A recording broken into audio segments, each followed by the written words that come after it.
이 시간 함께 은혜 받으실 하나님 말씀은 출애굽기 3장 5절부터 14절까지의 말씀입니다. 출애굽기 3장 5절부터 14절까지의 말씀 다 함께 합독하시겠습니다. 하나님이 이르시되 이리로 가까이 오지 말라. 내가 선 곳은 거룩한 땅이니 내 발에서 신을 벗으라. 또 이르시되 나는 내 조상의 하나님이니 아브라함의 하나님, 이삭의 하나님, 야곱의 하나님이니라. 모세가 하나님 배우기를 두려워하여 얼굴을 가리매 야훼께서 이르시되 내가 애굽에 있는 내 백성의 고통을 분명히 보고 그들이 그들의 감독자로 말미암아 부르짖음을 듣고 그 근심을 알고 내가 내려가서 그들을 애굽인의 손에서 건져내고 그들을 그 땅에서 인도하여 아름답고 광대한 땅, 젖과 꿀이 흐르는 땅, 곧 가나안 족속, 헷 족속, 아모리 족속, 브리스 족속, 히위 족속, 여부스 족속의 지방에 데려가러 하노라. 이제 가라. 이스라엘 자손의 부르짐이 내게 달하고 애굽 사람이 그들을 괴롭히는 학대도 내가 보았으니 이제 내가 너를 바로에게 보내어 너에게 내 백성 이스라엘 자손을 애굽에서 인도하여 내게 하리라. 모세가 하나님께 아뢰되 내가 누구에게 바로에게 가며 이스라엘 자손을 애굽에서 인도하여 내리이까? 하나님이 이르시되 내가 반드시 너와 함께 있으리라. 내가 그 백성을 애굽에서 인도하여 낸 후에 너희가 이 산에서 하나님을 섬기리니 이것이 내가 너를 보낸 증거니라. 모세가 하나님께 아뢰되 내가 이스라엘 자손에게 가서 이르기를 너희의 조상의 하나님이 나를 너희에게 보내셨다 하면 그들이 내게 묻기를 그의 이름이 무엇이냐 하리니 내가 무엇이라고 그들에게 말하리이까? 하나님이 모세에게 이르시되 나는 스스로 있는 자이니라. 또 이르시되 너는 이스라엘 자손에게 이같이 이르기를 스스로 있는 자가 나를 너희에게 보내셨다 하라. 아멘. 저는 오늘 본문의 말씀을 근거로 하나님은 어떤 분이신가? 하나님은 어떤 분이신가? 라는 제목으로 함께 귀한 은혜의 시간을 나누기 원합니다. 여러분, 우리가 생각하는 하나님은 어떤 분이십니까? 여러분께서 생각하고 계신 하나님은 어떤 분이시죠? 전능하신 하나님, 사랑의 하나님, 공의로우신 하나님, 자비로우신 하나님 등등 여러 모습으로 우리는 하나님에 대해서 생각하고 있습니다. 그런데 우리가 반드시 알아야 할 하나님의 모습은 어떤 모습이 있으실까요? 오늘 주시는 말씀을 통해 하나님의 모습을 분명하게 기억할 수 있는 은혜가 충만하길 소망합니다. 자, 여러분, 오늘 본문의 내용은 모세가 미디안 광야에서 양을 치면서 80세가 되었을 때의 이야기를 보여주고 있습니다. 40살의 애굽의 왕실에서 쫓겨나 광야에서 40년간 양을 치면서 이제 80세의 할아버지가 된 모세는 어느 날 하나님의 인도하심 가운데 호렙산이라고 하는 장소에 이르게 됩니다. 그런데 그가 호렙산에 이르자 하나님께서는 모세에게 이와 같은 말씀을 하십니다. 출애굽기 3장 5절의 말씀을 보면 하나님이 이르시되 이리로 가까이 오지 말라. 내가 선 곳은 거룩한 땅이니 내 발에서 신을 벗으라 라고 말씀해 주는 내용을 우리는 확인해 볼 수가 있습니다. 자, 여러분, 여기서 중요한 부분은 내가 선 곳은 거룩한 땅이니 내 발에서 신을 벗으라, 신을 벗으라고 하는 그러한 부분입니다. 여러분, 왜 하나님께서는 모세에게 신을 벗으라고 말씀하셨을까요? 여러분, 신발이라고 하는 것은 무엇입니까? 흙이나 먼지가 많이 묻게 되는 그러한 특성이 있습니다. 그래서 신발은 영적으로 왔을 때 죄악으로 오염된 인간의 더러운 행위를 뜻한다는 것입니다. 그럼 하나님께서 모세를 향해 신을 벗으라고 말씀하신 것은 무엇이냐? 거룩하신 하나님, 거룩한 하나님을 만나기 위해선 더러운 죄악들을 먼저 제거해 내야만 한다라는 것입니다. 즉, 인간이 자신의 더러운 죄악을 해결하지 않고서는 하나님을 만날 수 없다, 하나님께 나아갈 수 없다라는 것을 알려주는 부분이라는 것입니다. 여러분, 우리가 거룩하신 하나님을 만나기 위해선 먼저 우리의 죄악을 반드시 씻어내야만 하는 것입니다. 하나님은 거룩한 하나님이시기 때문에 우리가 죄를 벗어내지 않는다면, 죄를 제거해내지 않는다면 절대 우리가 하나님을 만날 수가 없게 된다는 것입니다. 계속해서 출애굽기 3장 7절의 말씀을 보면 야훼께서 이르시되 내가 애굽에 있는 내 백성의 고통을 분명히 보고 그들이 그들의 감독자로 말미암아 부르짖음을 듣고 그 근심을 알고라고 말씀해 주고 계십니다.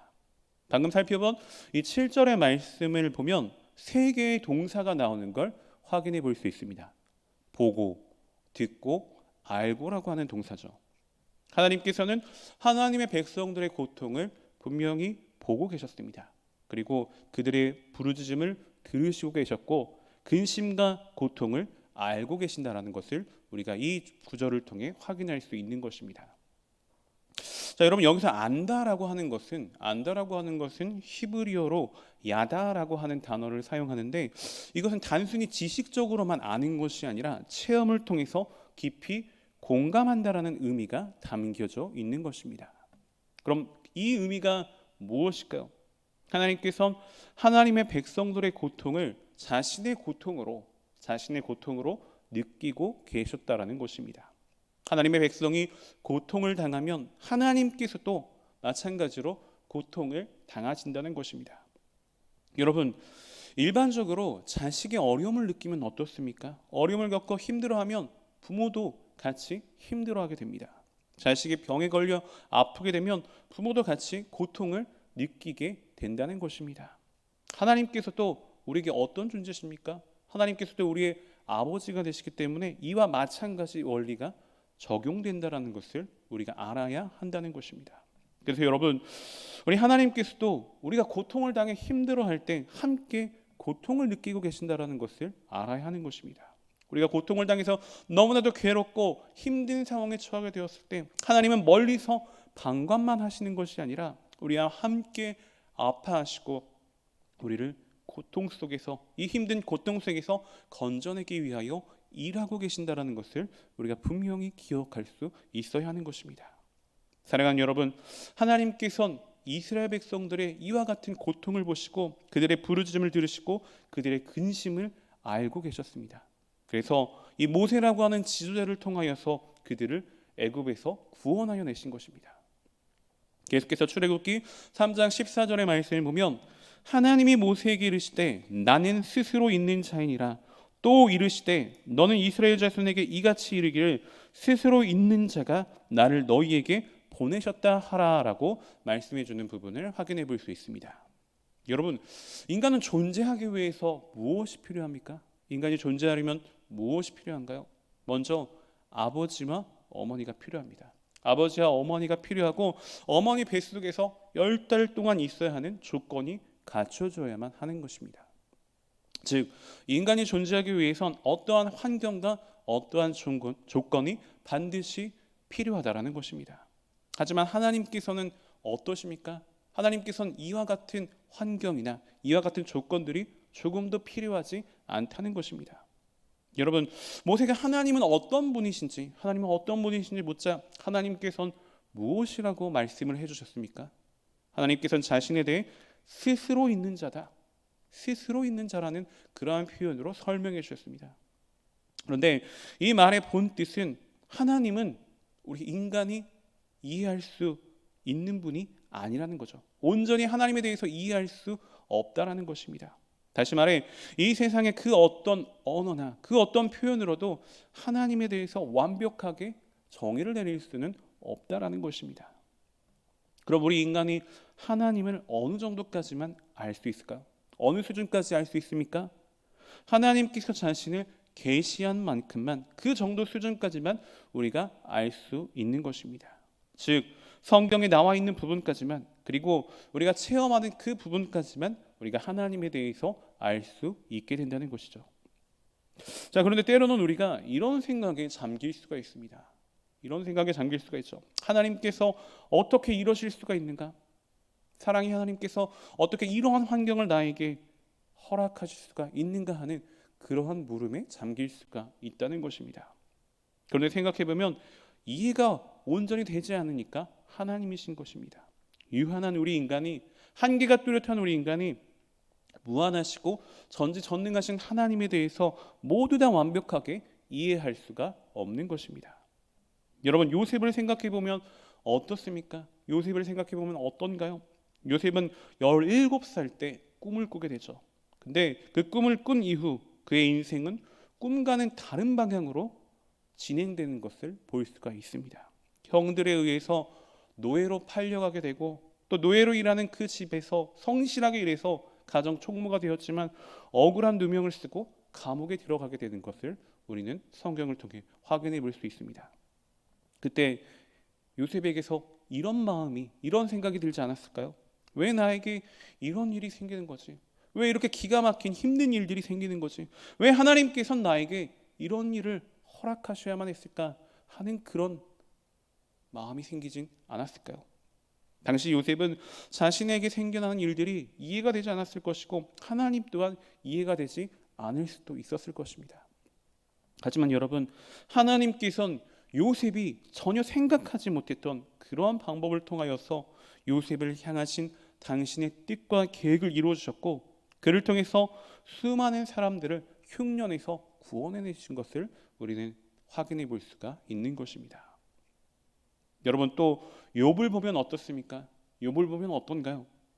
욥기 1장 1절의 말씀을 보면 우스 땅에 욥이라 불리는 사람이 있었는데 그 사람은 온전하고 정직하여 하나님을 경외하며 악에서 떠난 자더라라고 말씀해 주고 계십니다.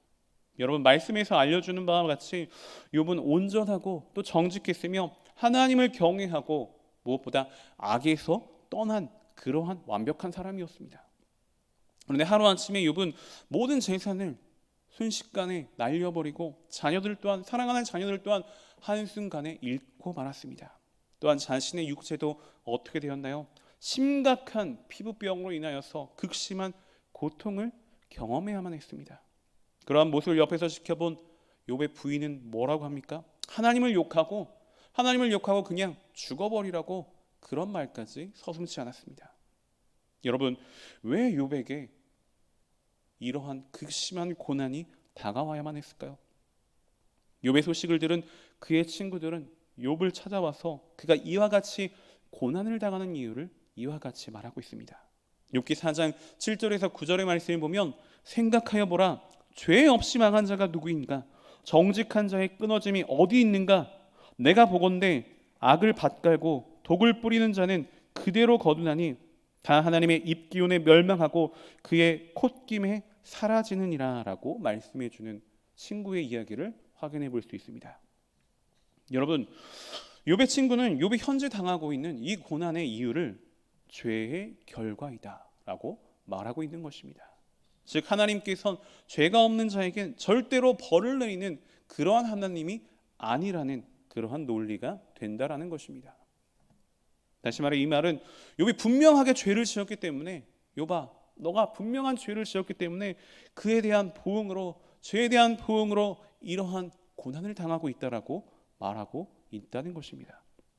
하지만 여러분, 앞서 우리가 욥기 1장 1절에서 살펴보았듯이 욥은 누구보다 하나님을 경외한 사람이었고 악에서 떠난 그런 의인이었습니다. 그래서 하나님께서 이러한 욥을 사탄에게까지 크게 칭찬하시는 그런 모습을 우리는 확인해 볼 수가 있는 것입니다. 그런데 왜 욥이 이와 같이 극한 고난을 체험해야만 했을까요? 왜 이와 같은 끔찍한 고난들이 그에게 펼쳐진 것입니까? 욥의 결말을 아는 우리 입장에서는 어느 정도 그 이유를 알 수는 있겠지만 당시 욥의 입장에선 어떤 마음이었을 것 같습니까? 당시의 욥의 입장에서는 정말로 괴로운 마음이었을 것입니다. 이유 없이 당하는 이 고통의 환경들이 정말 너무나도 답답했을 것이고 더욱이 자신을 죄인으로 몰고 가는 그 친구들의 시선이 너무나도 힘들고 자신을 괴롭게 만들었을 것입니다. 그런데 여러분, 우리도 인생을 살다 보면 어떻습니까? 때로는 욥과 같이 우리가 이해할 수 없는 그런 막막한 상황 가운데, 하나님을 이해할 수 없는 그런 괴로운 현실 가운데 살아갈 수가 있게 된다는 것입니다. 하지만 그럼에도 불구하고 우리는 어떠한 자세를 취하여야 합니까? 어떤 자세를 취해야 하나요? 이해할 수 없는 그 답답한, 그 막막한 상황이 다가온다 할지라도 우리는 끝까지 하나님을 믿고 순종하며 나아가야만 한다는 것입니다. 다시 말해 이 말은 하나님은 이해의 대상이 아니라, 우리가 논리적으로 이해하는 그러한 대상이 되는 것이 아니라 믿음의 대상이 된다는 것입니다. 어떤 상황에 처하든지 하나님께서는 사랑의 하나님께서는 나를 사랑하고 계시고 나와 함께 하고 계신다라는 그런 믿음을 잃어버려서는 안 된다는 것입니다. 그리고 그러한 믿음을 잃지 않는 자에게 하나님께서는 욥과 같이 더 큰 은혜와 복을 더하여 주신다는 것을 우리가 분명히 기억할 수 있어야 할 것입니다. 욥기 23장 10절의 말씀을 함께 합독하겠습니다. 그러나 내가 가는 길을 그가 아시나니 그가 나를 단련하신 후에는 내가 순금같이 되어 나오리라. 아멘. 사랑하는 여러분, 오늘 말씀을 통해 배운 하나님은 어떤 분이십니까? 어떤 분이신가요? 먼저 하나님은 거룩하신 하나님이십니다. 죄가 없으신 거룩하신 하나님이시죠. 그렇게 우리가 하나님을 만나기 위해선 먼저 우리의 죄악의 문제들을 반드시 주의 보혈로 깨끗하게 씻김 받아야만 한다는 것을 우리가 기억해야 할 줄로 믿습니다. 다음으로 하나님은 어떤 분이십니까? 우리의 모든 상황을 보고 계시고 듣고 계시고 알고 계시는 사랑의 하나님이라는 사실을 우리가 분명히 기억해야 합니다. 그래서 우리가 고통을 당해서 괴로운 상황 가운데 아파하고 있다면 하나님께서도 방관하시는 것이 아니라 함께 같이 아파하고 계신다는 것을 우리가 기억할 수 있어야 하는 것입니다. 마지막으로 하나님은 어떤 분이십니까요? 우리의 부족한 지혜를 가지고선 유한한 우리의 지성을 가지고선 온전히 이해할 수 없는 전지전능하신 하나님이십니다. 그렇게 우리가 하나님을 모두 이해하려고 힘쓰기보단 애쓰기보단 믿음으로 하나님께 나아가야만 한다는 것입니다. 거룩하신 하나님, 사랑의 하나님, 전지전능하신 하나님께 항상 변함없는 믿음의 자세로 하나님 앞에 나아갈 수 있는 저와 여러분 우리 모두가 되시기를 주님의 이름으로 소원하고 축복하며 말씀을 마치겠습니다. 기도드리겠습니다. 하나님의 사랑과 자비가 풍성하신 참 좋으신 하나님, 오늘 말씀을 통하여 하나님에 대해 알게 하시니 감사드립니다. 우리가 거룩하신 하나님 앞에 나아가기 위해 우리의 죄악의 문제들을 주님의 보혈을 의지하여 깨끗하게 회개하는 저희들에게 하시고 우리의 모든 것을 알고 계시는 사랑의 하나님을 항상 기억하며 우리의 생각으로는 도무지 이해할 수 없는 그 어려운 순간 가운데서도 변치 않는 믿음으로 주님 앞에 나아가는 우리 모두가 될 수 있도록 주님 인도하시고 축복하여 주시옵소서. 거룩하신 하나님, 이제 또 저희가 정성껏 준비한 예물을 주님 앞에 드립니다. 드려주는 모든 손길 가운데 주님의 한없는 은혜와 사랑으로 가득히 채워주시고 이 예물이 쓰여지는 모든 곳 가운데 주님의 영광만이 아름답게 드러나게 하여 주시옵소서. 감사드리며 모든 말씀 따라 역사하시는 나사렛 예수 그리스도를 받들어 간절히 기도 올리옵나이다. 아멘.